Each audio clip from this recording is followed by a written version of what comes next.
Assalamualaikum warahmatullahi wabarakatuh. Alhamdulillah wa bihi nasta'in. Ashhadu an la ilaha illallah wahdahu la syarika lah.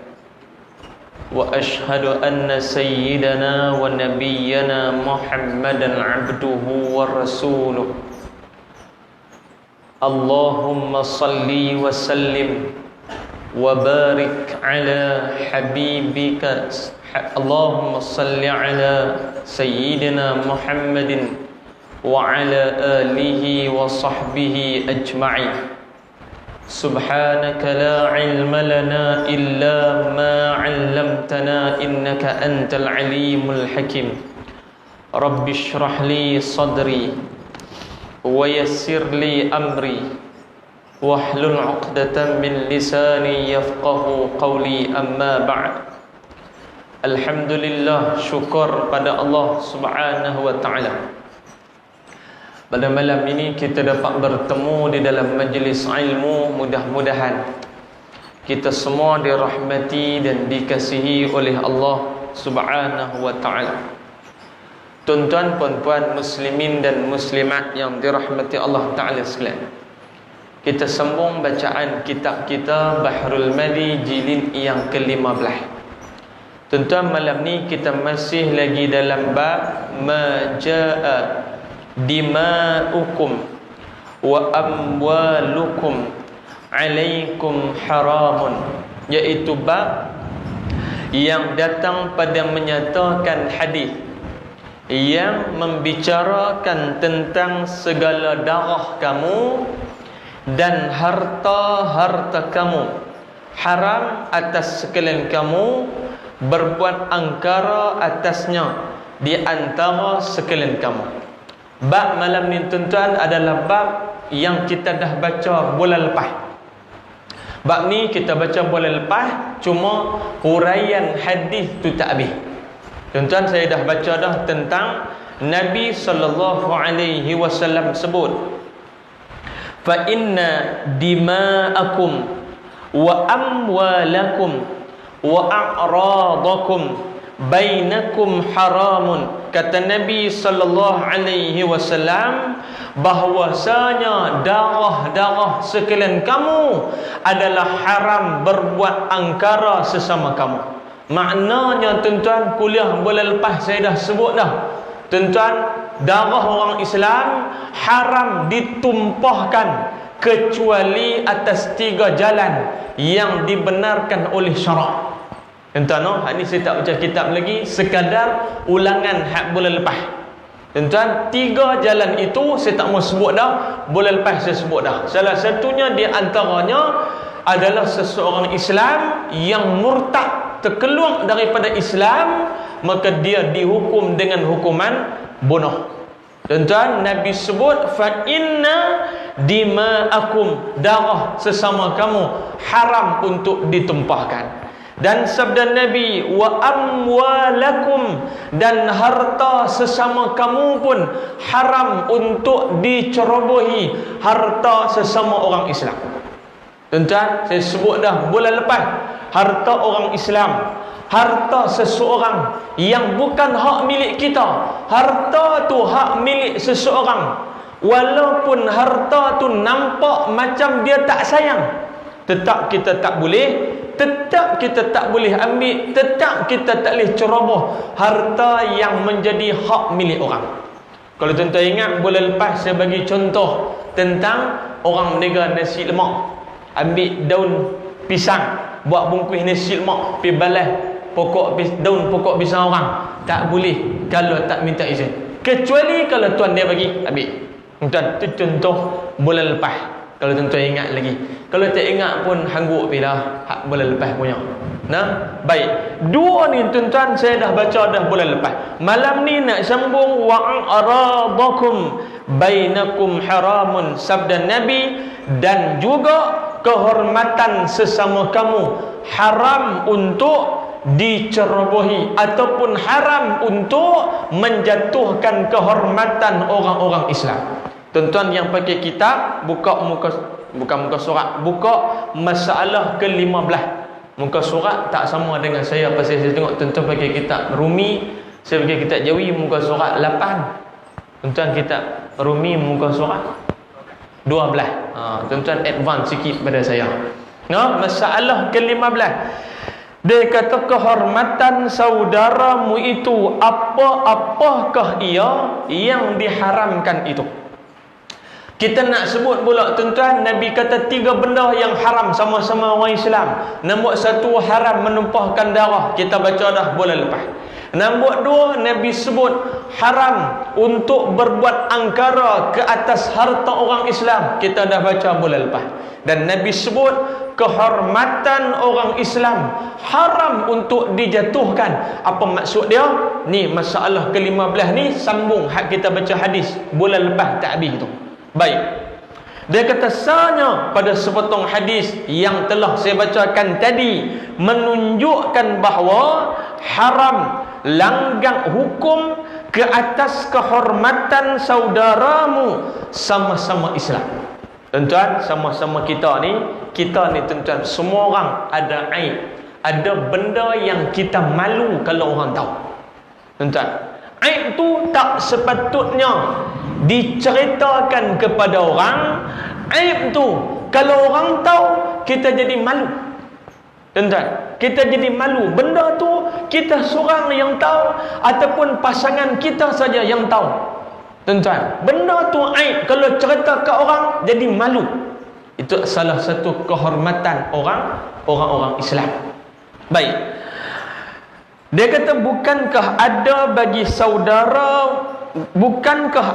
bagi saudaramu sama-sama Islam itu beberapa perkara yang malu dan aib padanya. Tuan-tuan, dia sebut kat kita, semua orang pakat ada malu, semua orang pakat ada aib. Tuan-tuan, dalam diri kita ni dan badan kita ni tuan-tuan, kita cover dengan pakaian ni, tapi ada benda aib. Kalau orang tahu, malu.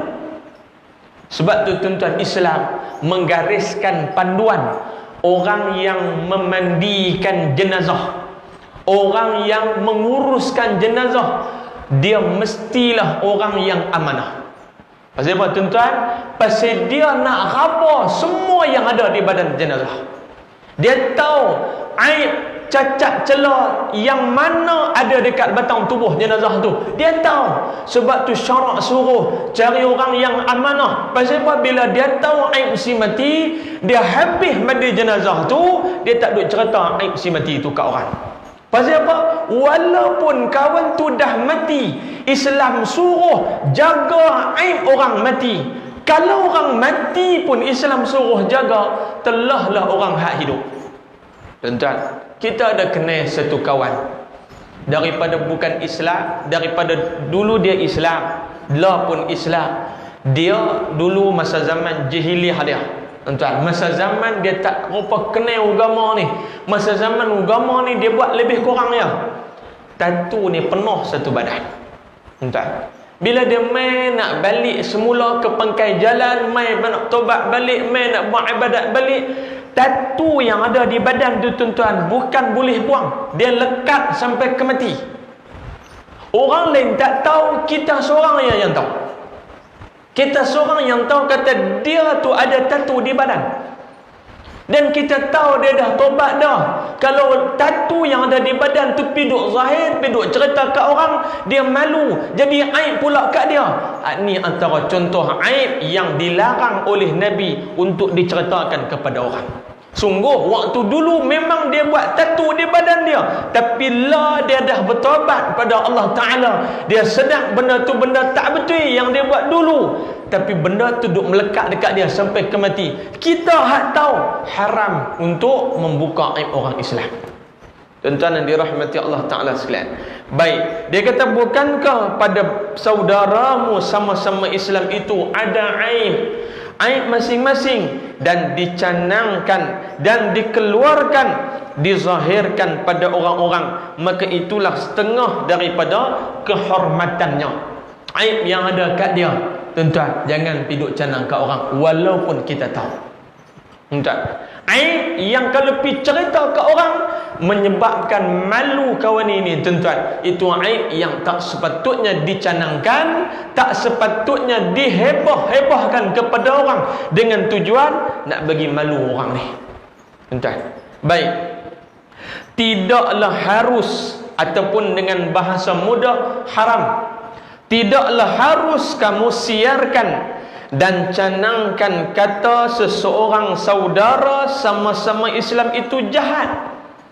Tuan, kita tak boleh nak pergi duk canang kata ke orang kau ni jahat, kau ni jahat, kau ni tak betul, kau ni tak betul.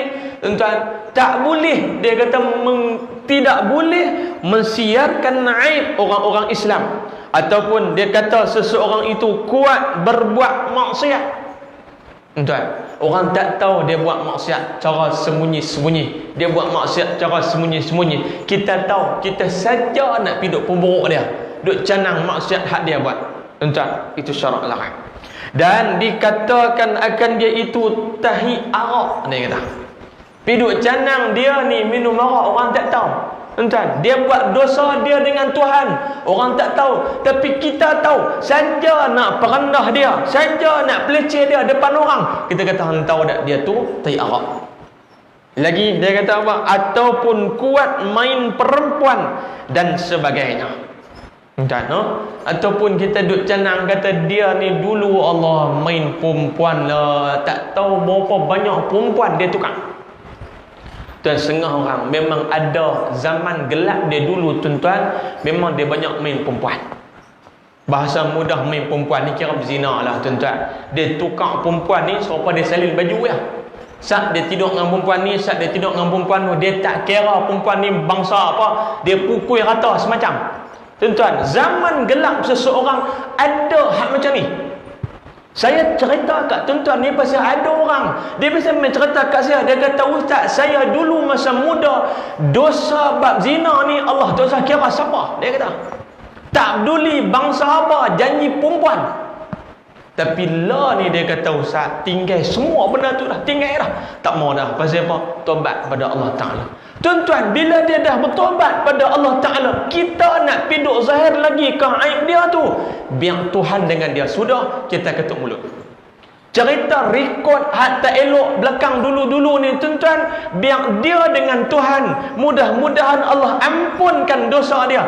Kita siapa nak piduk canang aib dia hak dulu, kita siapa nak piduk cerita buruk dia hak dulu, kita tak ada hak nak piduk ulang kejahatan dia, mana kita tahu Allah Ta'ala ampun dosa yang dia buat dulu.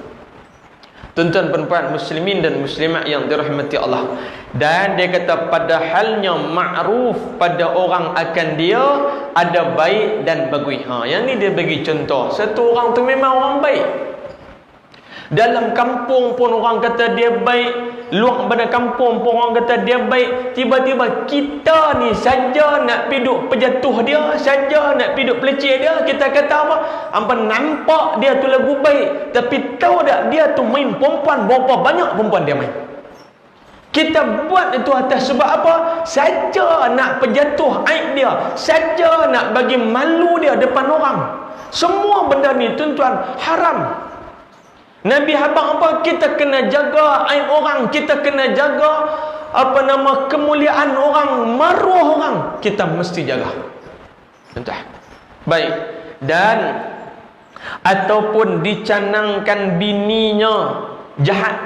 Tuan-tuan, dia tu orang baik, tapi kita duk cari punca, duk cari poin macam mana nak pejatuh dia. Jom kita pukul canang, habaq merata tempat, kata bini dia tu jahat. Tuan-tuan, kata bini dia tu jahat, duk aja pergi tidur dengan lelaki mana pun tak tahu, saja kita ni pergi duk akan cerita pasal apa? Nak bagi malu kawan tu. Tuan-tuan, ni semua perbuatan yang haram. Ataupun kita katakan saudaranya jahat, duduk canang mata kita, hamba tengok dia tu baik, adik-beradik serupa jemuan. Tak? Nampak lagu dia tu baik, tapi hang tahu dah adik-beradik dia serupa jemuan. Adik-beradik dia kalau nak lawan dengan kawan, adik-beradik dia teruk pada kawan lagi. Amboi sampai macam tu. Kita hak piduk kata orang teruk, hak piduk kata orang jahat, kita baik sangat kan tuan-tuan. Ni yang syarak duk sebut kat kita. Jangan piduk jatuhkan aib orang, jangan piduk malu orang, dia kata. Ataupun ibunya jahat, tak apa hati lagi, tuan-tuan, cari lagi punca, tuduh mak dia jahat pula dah. Tuan-tuan, ataupun mak penakannya jahat, tuan-tuan, tidak pun dia cari hak jauh siapa dia, mak menekan dia tu hantar cukup jahat. Pasal apa yang piduk poin mak menekan tu, nak perjahanan nak menekan, cari mak menekan jahat pun dia pergi hantam. Kalau mak menekan jahat tu, mak menekan punya pasal. Anak menekan pasal lain pula. Tuan-tuan, betul mai daripada satu keturunan, tapi kadang-kadang tuan-tuan, hak pak bagui, anak tak bagui. Mai tang anak bagui, pak tak bagui. Tuan-tuan, takkan kerana hak tu kita nak perandah orang. Tuan-tuan, Nabi Ibrahim alaihi salam, pak dia tak bagui, dia bagui. Tuan-tuan, pak dia tak bagui, sembah berhala, buat berhala jual, mati dalam keadaan kafir. Pak dia tak bagui, tapi dia bagui. Kan tu kita, kalau kata pak dia tak bagi, kita nak kata Nabi Ibrahim tak bagi juga kak? Dah, hak pak dia punya pasal. Hak Nabi Ibrahim punya hal. Tuan-tuan, Nabi Nuh alaihi salam, lagu tu juga, dia bukan diuji dengan pak tak baik. Nabi Nuh Tuhan uji dengan anak tak baik. Dia baik, Nabi Nuh alaihi salam ni baik. Anak dia yang bernama Kanaan tak baik. Pasal apa tak baik? Bangkang Nabi Nuh sebagai rasul, bantah Nabi Nuh sebagai rasul. Akhirnya anak dia mati dalam keadaan kafir. Tuan-tuan, kalau dah kerana Kanaan tu tak baik, takkan kita nak pukul borong Nabi Nuh tak baik sekali? Tak boleh lagu tu. Tuan-tuan, Nabi Nuh punya hal, anak dia punya hal. Tuan-tuan yang dirahmati Allah, Nabi Lut alaihi salam, dia baik, isteri dia tak baik.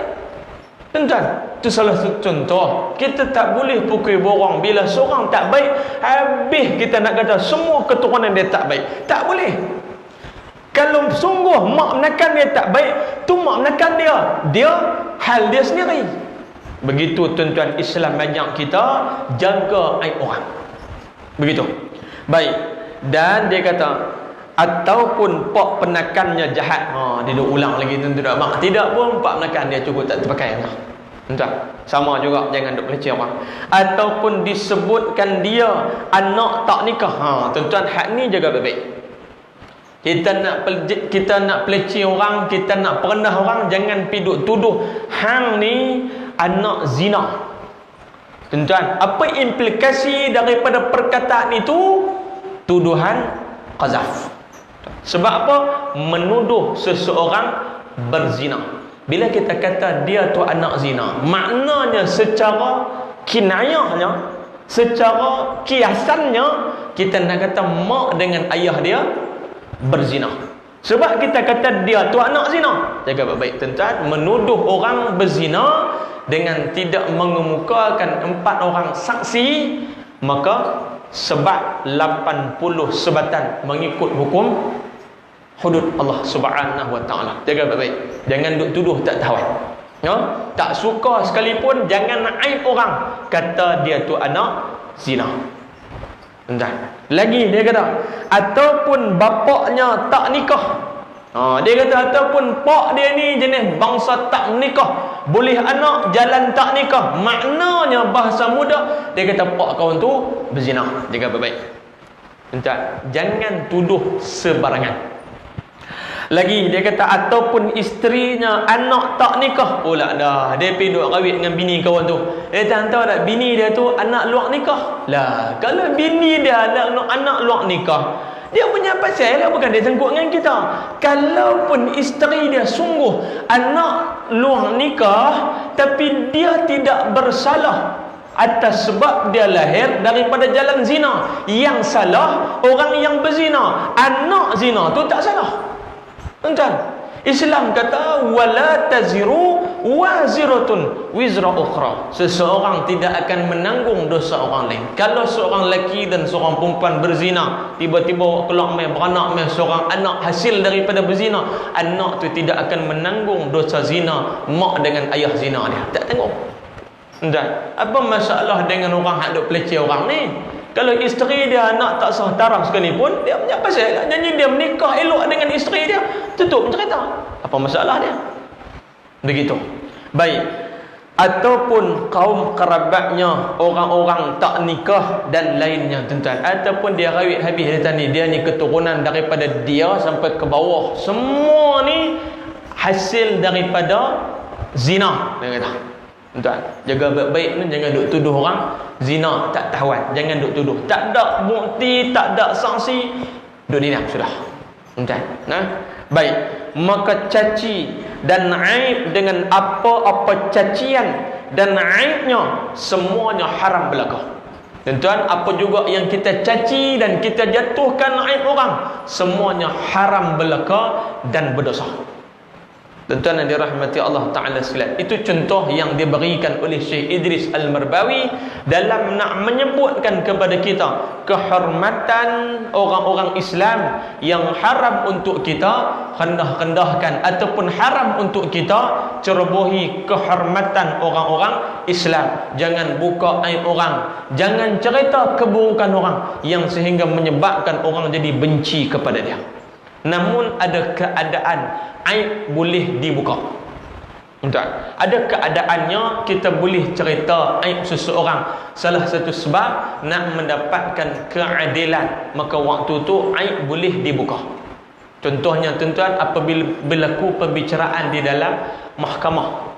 Bicara dalam mahkamah tuan-tuan, contoh nak bercerai. Isteri dia akan cerita buruk suami dia apa, yang nak menatijahkan perceraian tu berlaku. Kalau isteri tak cerita buruk laki dia, nak dapat keadilan macam mana?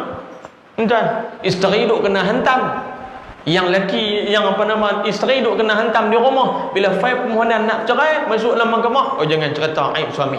Tak boleh, dia kena cerita. Laki hang buat apa hang? Oh laki saya yang arif, cengih tak tahu nak abang. Cengih lagu mana? Oi, dia kalau balik di rumah, kalau dia nak marah, dia jenis harimau. Harimau lagu mana? Ni dia tokak di tengkuk ni. Oi, lagu tu ke harimau sungguh. Tuan, harimau kalau dia attack, dia tokak di belakang. Ai biar betul. Dia apa nama tokak lagu tu? Tak percaya, malam ni balik mai tidur dengan dia tokak ke tak? Tuan-tuan ni saya cerita kat tuan-tuan ni, sungguh ni bukan cerita murung. Tuan-tuan mai duk mengajar ni bukan cerita murung, cerita sungguh.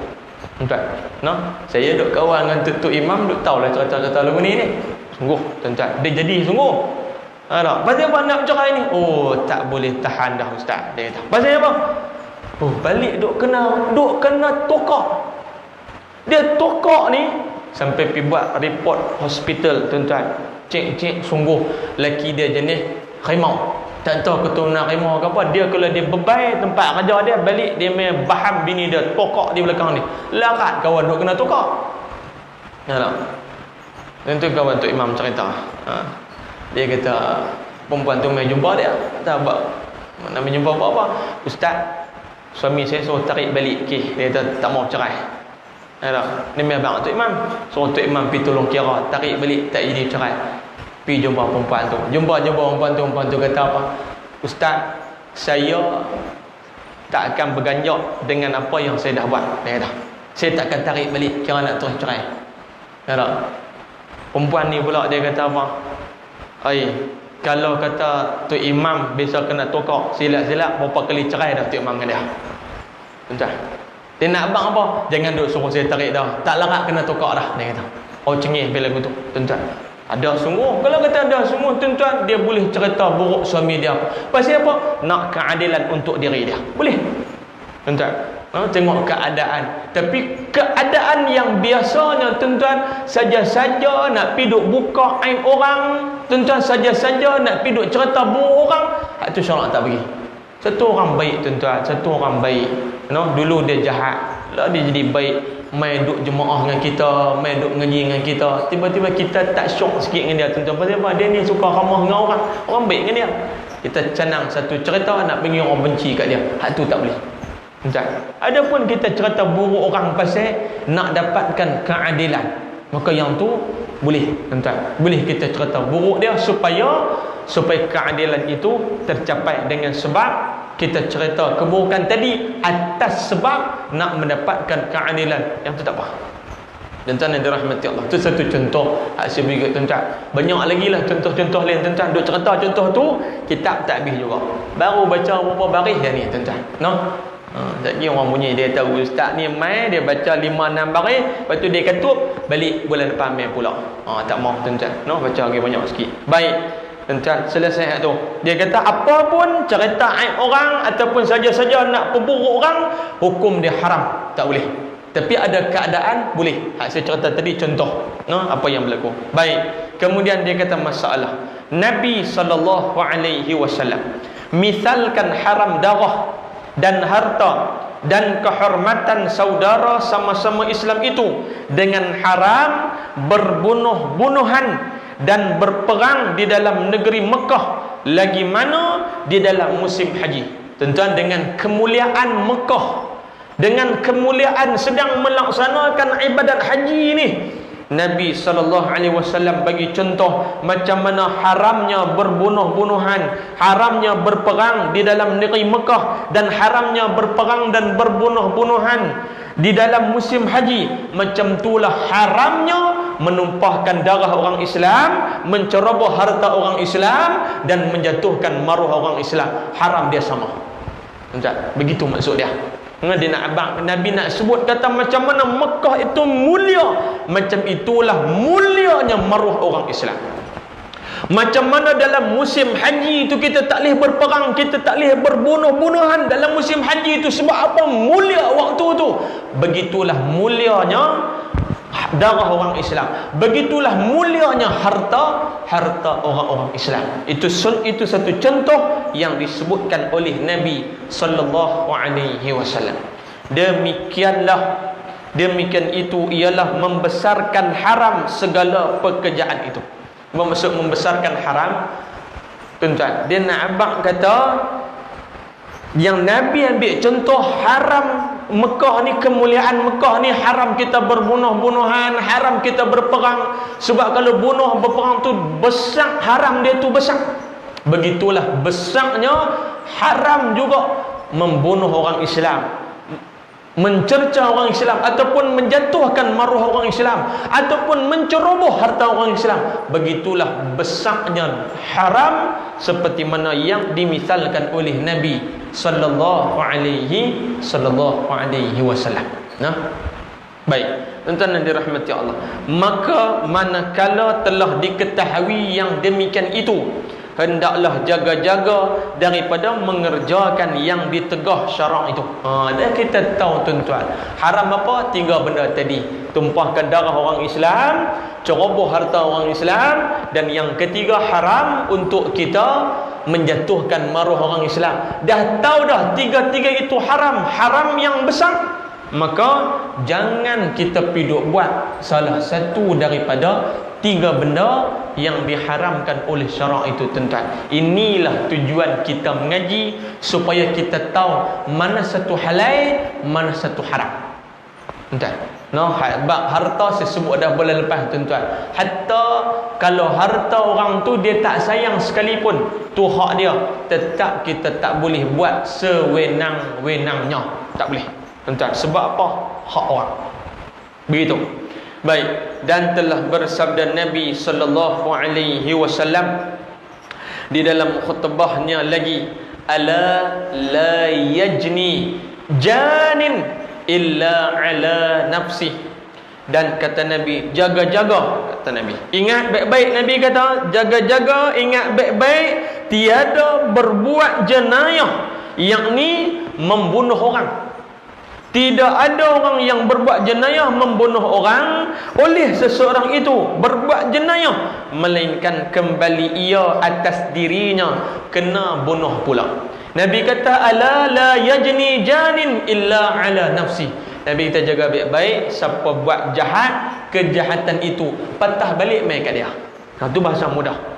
Ataupun dia fokus lagi, siapa bunuh orang, balasan bagi bunuh orang tu akan patah balik mai kat dia.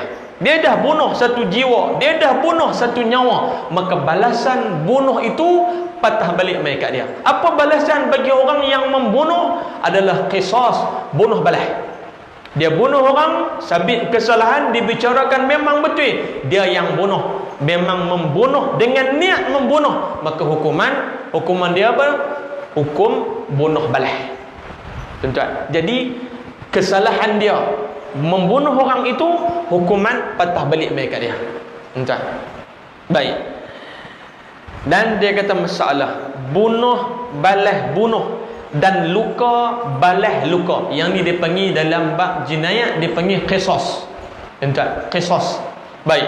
Dia kata bunuh dibalas dengan bunuh, luka dibalas dengan luka. Ini apa dia tuan-tuan? Qisas. Nah, baik. Dan dia kata sanya dengan sepotong hadis dalam masalah tadi menunjukkan apabila seseorang itu membunuh saudaranya sama-sama Islam, nescaya dibalas bunuh pula akan dia.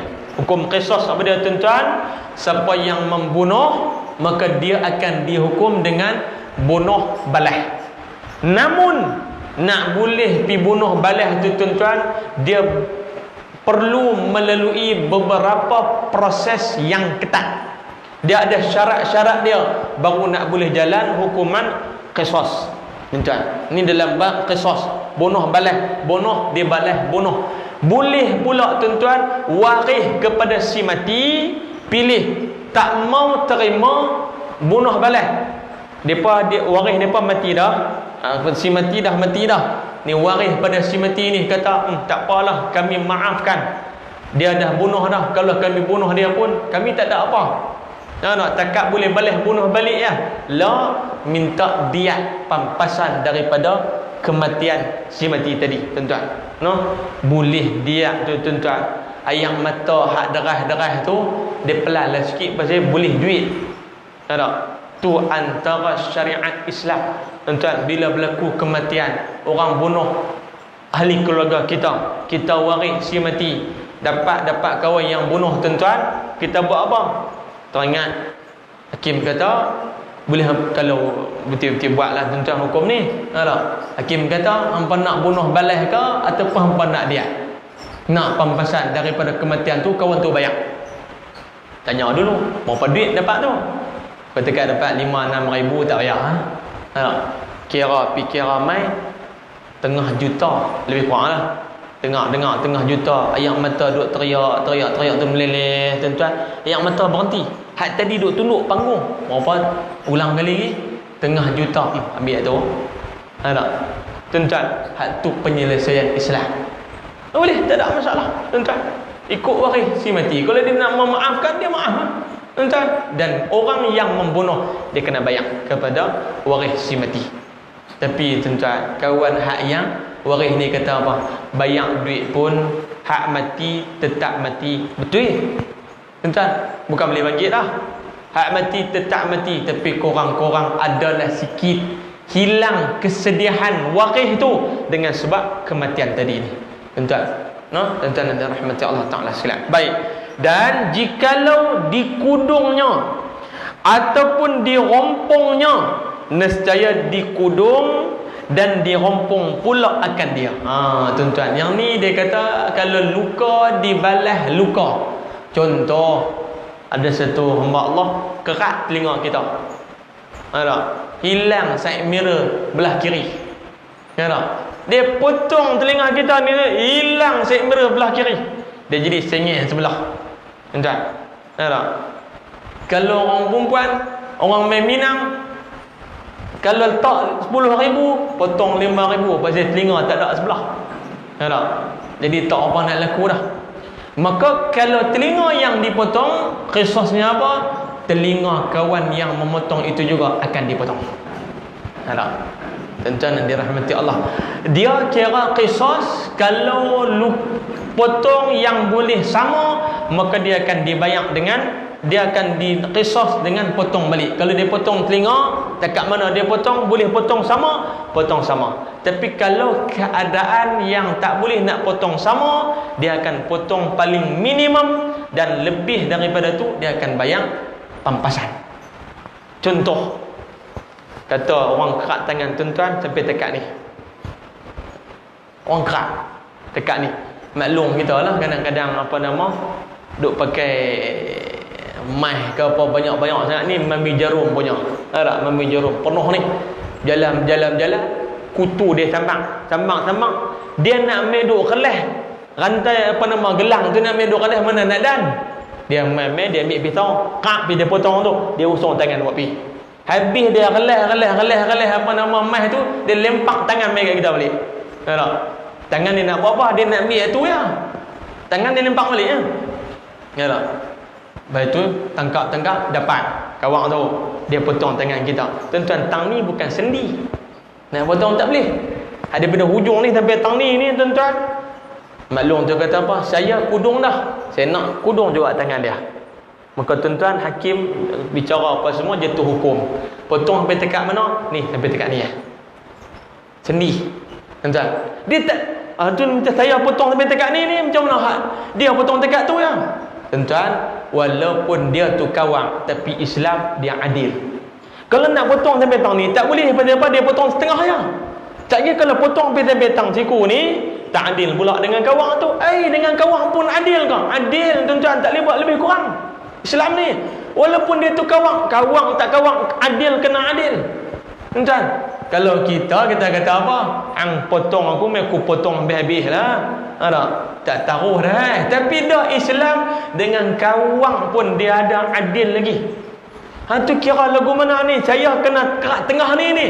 Kawang kena tekat tu ya. Potong dia tekat tu, kemudian hak banyak ni jumlah dengan duit minyak mana. Tuan-tuan, jumlah dengan duit. Tapi saya nak tuan-tuan lah, jumlah dengan duit pun tak akan boleh kembalikan tangan yang hilang. Tapi korang-korang tuan-tuan, itulah penyelesaian yang Allah Subhanahu Wa Taala bagi supaya keadilan itu tertegak atas muka bumi ini tuan-tuan. Begitu. Baik.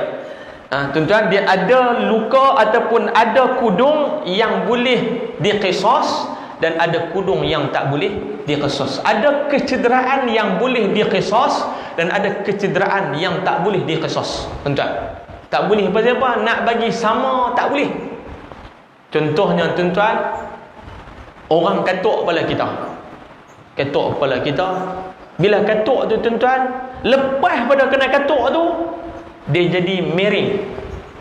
Tuan-tuan, dia jadi hari ni elok, esok dia jadi short. Dia jadi short esok ni. Mai lusa pula okey. Mai tulah short balik. Dia jadi selang sari. Sat okey, sat dak. Sat okey, sat dak. Dia jadi lagu tu. Tuan-tuan, tu nak buat ke mana? Kalau nak resource, kena katuk bagi kaum tu jadi sama macam kita. Boleh? Tak boleh. Tuan-tuan, bila tak boleh, kaum tu kena bayar. Tuan-tuan, nak katuk bagi natijahnya gila sari, betul elok sari. Gila sari, betul elok sari. Tuan-tuan boleh nak buat lagu tu? Tak boleh. Jadi bila tak boleh, ganti dengan bayaran kepada orang yang kena tadi ni. Tuan-tuan, tak betul ya? Baik. Dan dia kata, jikalau seseorang itu mengambil harta saudaranya yang bersimpan dengan nama ambil curi. Tuan-tuan, ni dalam bab hukum sariqah, orang yang mencuri harta orang Islam. Tadi ini tuan-tuan, harta orang Islam curi harta ni. Baik. Dia kata harta saudaranya yang bersimpan dengan nama ambil curi. Apa maksud harta yang bersimpan? Contoh, duit. Tuan-tuan simpan di rumah, tempat yang memang orang duk simpan duit. Contoh, tuan-tuan tengok gambar labu-labi. Ni saya bagi contoh nak bagi tuan-tuan nampak. Ada pasal gambar tu semua pakat tengok. Tuan-tuan, gambar labu-labi. Hak yang bini dia mati tu nasib labu-labi kot. Tuan-tuan, nasib hak bini dia mati.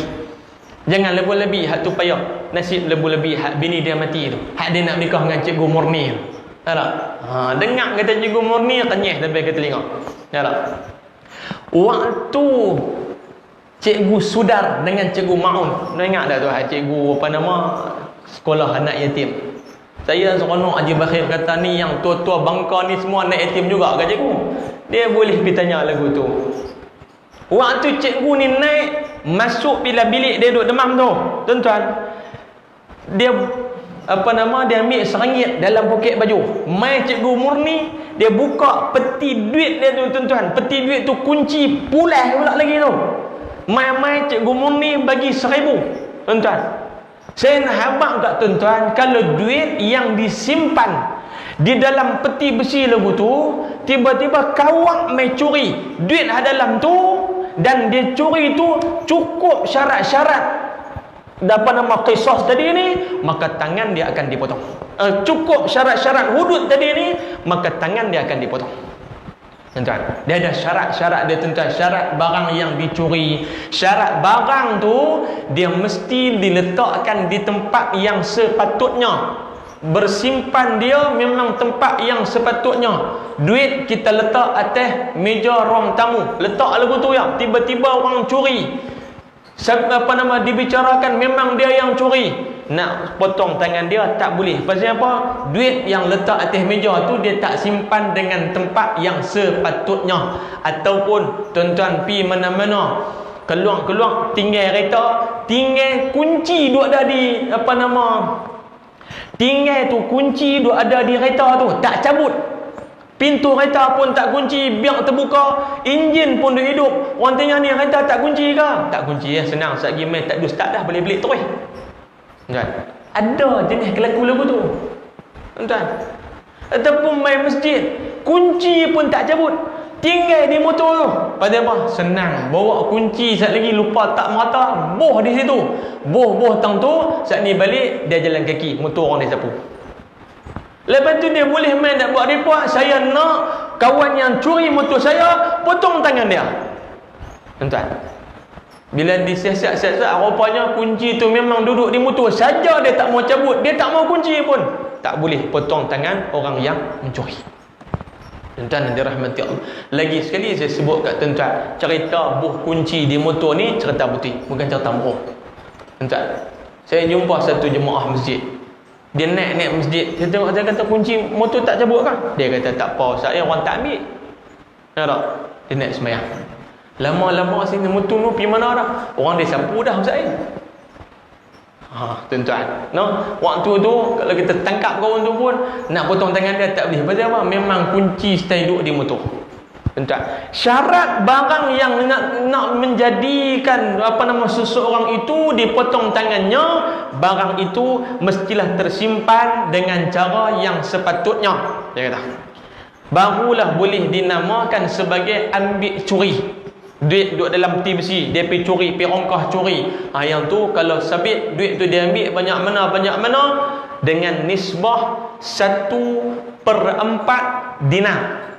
Tuan-tuan, syarat minimum nak boleh potong tangan, harta yang dicuri itu mestilah 1/4 dinar. Ataupun kalau kita harga dengan dinar hari ni, tuan-tuan, 1 dinar lebih kurang 1,000. Ada tuan-tuan, lebih kurang lah. Nak kira bagi mudah, 1 dinar 1,000 lebih kurang RM250. Kira kalau dicuri barang tu nilai lebih pada RM250, maka dia akan dikenakan hukuman potong tangan. Bawah pada tu, nak potong tak tuan-tuan? Tak. Curi nasi lemak 2 bungkus. Nasi lemak 2 bungkus takkan 250 kot. Dia bubuh telur mai ke? Yang mahal sangat sampai 250, tak kena potong. Tuan-tuan, tu yang orang duk kata hukum Islam ni kira nak potong tangan. Bukan kira nak potong, tuan-tuan. Dia tengok dulu nak potong tu pun ada keraguan dalam potong tu, tak jadi potong. Tuan-tuan, ada keraguan dalam kes tu, tak jadi potong. Tuan-tuan yang dirahmati Allah Ta'ala sekalian, no? Sama juga orang curi tebung masjid. Ada? Sama juga curi-curi dalam tu ada 500 lebih. Dia curi rongkah sampai teruk-teruk, memang betul dia yang curi. Tengok CCTV pun memang muka dia dah nampak pakai telekung, tapi janggut dia jengweng celah telekung tu. Memang lelaki-lelaki, bukan dia perempuan dah, tapi dia ambil telekung tu cover, takut nampak CCTV. Kita pun cukup sabit betul memang dia yang curi. Jumlah berapa? 500 contoh hal. Tuan, sabit boleh potong tangan dia, serah pada pihak berkuasa untuk melaksanakan potong tangan. Jangan kita tuan-tuan cukup berapa dia? 500. Mari kita kat bawah tangan dia. Tak boleh, tuan-tuan. No? Kita tak boleh mengambil tindakan sendiri. Sebab kita ada pihak yang berkuasa. Tuan-tuan. Nah, begitu. Baik. Dan dia kata kalau lengkap dengan syarat-syarat tadi, tuan-tuan, syarat ni banyak, ada lebih kurang 7-8 gitulah, tuan-tuan, syarat bagi orang yang mencuri. Yang ni kita kena tengok kepada fiqh jenayah pula, tuan-tuan. Dia lebih kurang ada 8 syarat untuk orang yang mencuri nak disabitkan hukum potong tangan. Tuan-tuan, bukan mudah-mudah nak potong tangan orang. Bukan mudah-mudah nak sebat orang yang berzina. Bukan mudah-mudah nak boleh kejam orang sampai mati. Tuan-tuan, bukan mudah-mudah. Hudud ni syarat nak laksana dia cukup ketat. Tuan-tuan, dalam duk syarat nak laksana cukup ketat tu pun ramai orang takut dah. Tuan-tuan, kalau laksana sekejap lagi ni habis orang semua kena kerak tangan. Lah, makna kata orang ni kerja dia mencuri, kalau dia kerja dia kena kerak tangan. Tuan-tuan, cukup seorang kena kerak tangan, dia menjadi pengajaran nakalam minallah. Dia menjadi satu pencegahan. Tengok kawan tu kena potong tangan curi, aku tak mau curi. Tuan-tuan yang dirahmati Allah Ta'ala sekalian, kalaulah tuan-tuan dilaksanakan undang-undang ni, insya-Allah tuan-tuan, jaminan itu daripada Allah, bukan daripada manusia. Allah yang memberi keamanan, pencegahan kepada segala masalah sosial yang ada pada hari ini.